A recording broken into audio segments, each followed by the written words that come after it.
Welcome to the hottest movie review on the internet today, the A-List Review. I am your host, the Game Changer, Wes Troop. Well, ladies and gentlemen, hate it or not, like it, love it, whatever, it's here. And I finally got the chance to watch it. And, it's gonna piss somebody off, I'm sure. There's no way around it. We're gonna piss somebody off. So, let's just get right to it. Here's my review of the 2016 comedy, Ghostbusters.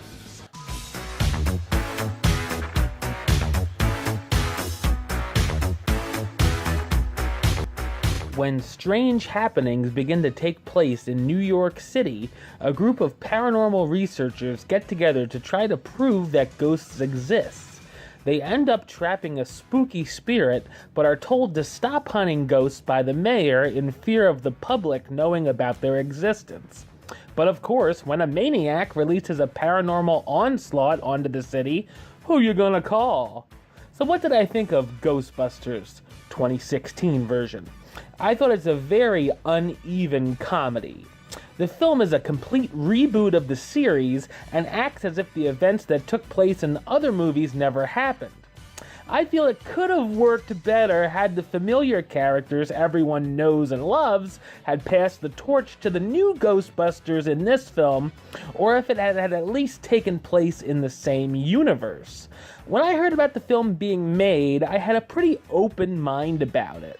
I was let down by the trailers, but still gave it a chance. The first half actually had me hooked. There's a pretty interesting setup of an old haunted mansion that brings the team together. When the characters first begin to interact with each other and try out their new gadgets, it can be quite fun. Once we get to around the 45-minute mark, though, I felt everything just kind of falls flat. The pace picks up a little at least when the girls bust the spirits in the finale, which has a very similar, even beat-for-beat moments with the possession of characters, the ghost taking over New York, and a huge version of the Ghostbusters mascot frolicking through the city, which is their version of the Marshmallow Man.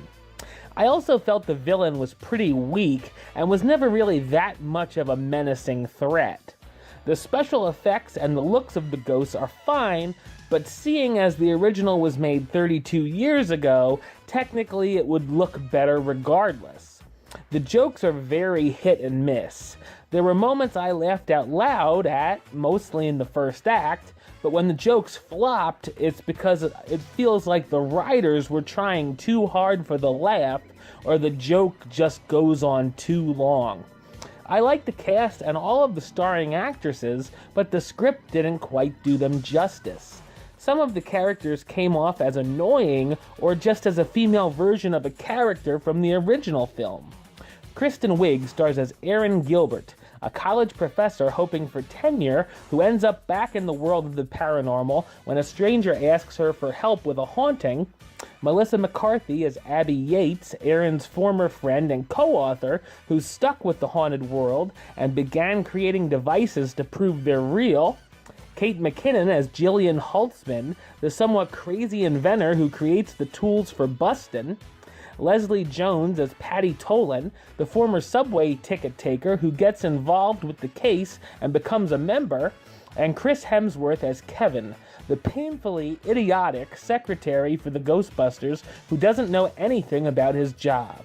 There's a number of cameos from the actors from the original series that didn't really work for me, and even appearances from Slimer and an incarnation of the Stay Puft Marshmallow Man. In the end, I didn't love Ghostbusters, but at the same time I didn't hate it. I don't think it deserves the hatred it got, but it doesn't deserve all the praise it's getting either. It's just a movie that kind of exists. I'm gonna give it the rating of meh, it's okay. Alright, well that's the show. I'll be back with another review very soon. But until then, don't forget to subscribe right here on YouTube. YouTube.com/WestsideOf515. You can like the show on Facebook, Facebook.com/WestTruePaylist. And of course, you can follow me on the Twitter or the Instagram @WesAList. Until next time, Troop out.